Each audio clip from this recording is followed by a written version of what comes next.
Hi, it's time for another verb of the day. Today's verb is buy. Let's take a look at some of the definitions or ways that we can use this verb. The first way the verb buy is used is to mean to obtain something in exchange for money. This is an action that most of us would do anytime we visit a grocery store or supermarket, right? We are going to exchange money, maybe that's cash, or we're using a debit card or credit card, and we are obtaining or getting food in exchange. A second way that you might hear the verb buy used is to mean to make a profession of purchasing goods for a company. There are many people that have this particular role in a number of different companies. So they might be responsible for buying goods that will be turned into other products if the company is something that manufactures or makes things. A third way you might hear the verb buy used is really kind of a slang usage, and it means to accept the truth of something. So many teachers will hear excuses from students as to why something is late or something hasn't been turned in on time. And many times those excuses are valid. Someone was sick, there was a family emergency, right? There are a number of reasonable things that could happen. But sometimes you hear really crazy stories as you listen to someone's excuse, right? And there's the kind of comical one of my dog ate my homework, right? And if you said that to most teachers, they're going to kind of shake their head at you and say, I'm not buying it. I don't accept what you're saying as being truthful. Buy is an irregular verb. To make the progressive tense, we're going to add ing to form buying.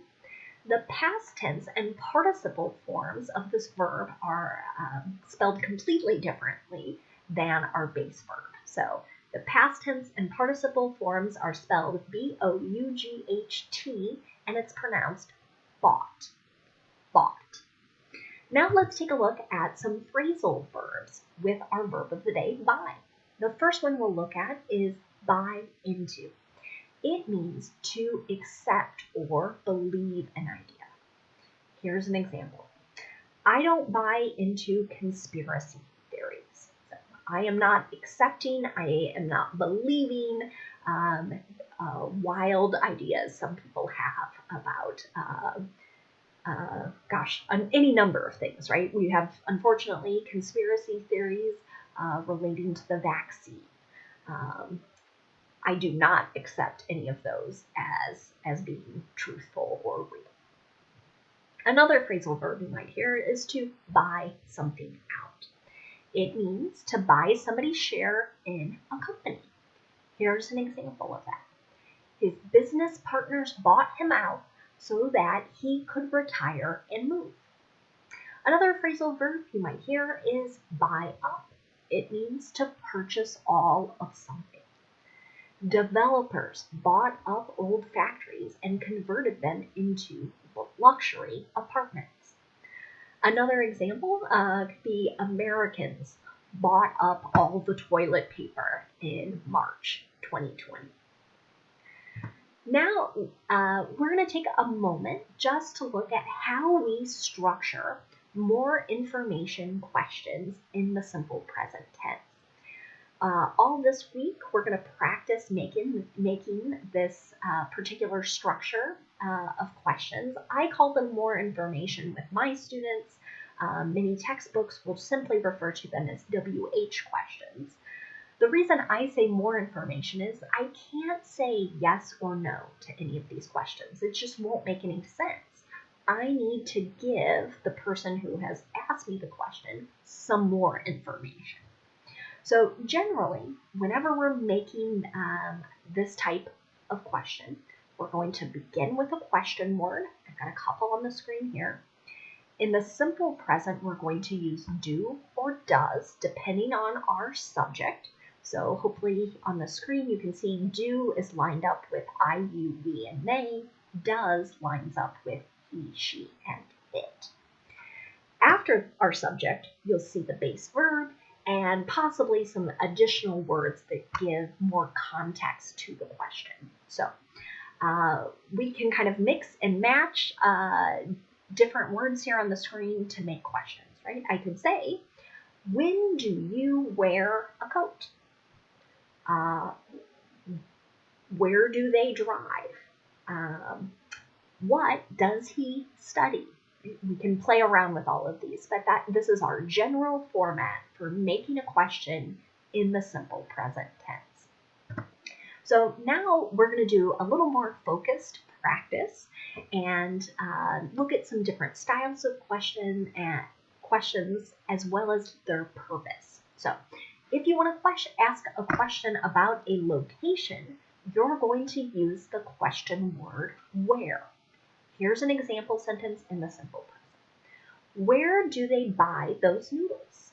So perhaps somebody was enjoying a dish at someone else's house, right? And they want to know, well, where can I buy these same type of noodles? If I want to ask a question about time, and again, when I say time, this could be something like 3 p.m., could be a day of the week, could be a particular date, could even be a year. Lots of ways to reference time. But again, here comes our structure of question word, does, subject, base verb. When does she buy groceries? So this might be time of day or day of the week. If you want to ask a question about the manner in which something is done, you can use the word how. How do you buy a house? Right? So this is sort of asking, what's the process? If you want to ask a question to understand the reason that someone did something, right? You could say, why does he buy coffee every day? Right? Why not make it at home? And the next group we're going to look at are determiners. We can use the question word what. What do they buy at Target? What do they buy at Walmart? Or you could insert the name really of any store in this particular sentence. The second type of determiner is the word which.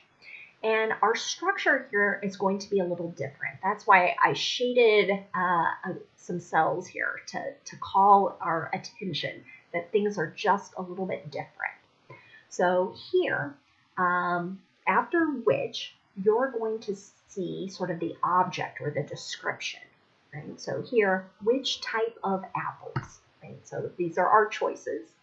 Then we'll follow that same structure now. You'll see do or does, the subject, the base verb. Which type of apples do you buy?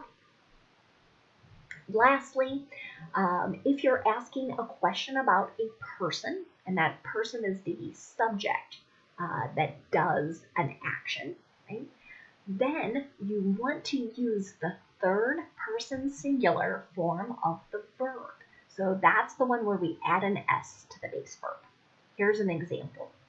Who buys your family's cleaning products?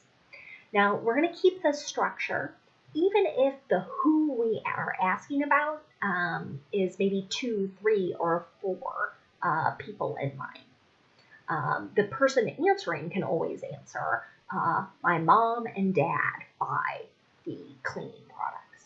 Okay? That's fine. But initially in our question, we're going to keep it to the third person singular. Now, let's take a look at some words and phrases that are related to our verb of the day. The first word we're going to look at is just the noun form of this word. And it simply means a purchase. And the way you might hear it is in a sentence similar to this. That was a great buy since it was 50% off. So when you see the phrase great buy or good buy, it usually implies that there was some sort of discount or sale that resulted in a lower than normal price. The next word we'll look at is the noun buyer. This connects back to the second definition we were talking about, where by is someone's profession. So this is a person who makes a purchase, but it can also just refer to anyone who's making any sort of purchase. Buyers are looking for good deals this holiday season. The last phrase we're going to take a look at today is to buy time. And this means to delay an event temporarily so as to have longer to improve upon or finish something. Let's look at an example of this usage. I asked Mom to stop by the grocery store to buy us some time to finish cleaning before she gets home. So imagine for a second that maybe some children want to surprise their mother by having the house cleaned, but they're not quite done. They need some more time. So they're trying to temporarily delay her from coming home so that they could finish cleaning. Thanks so much for watching today's video. I hope you have a great day.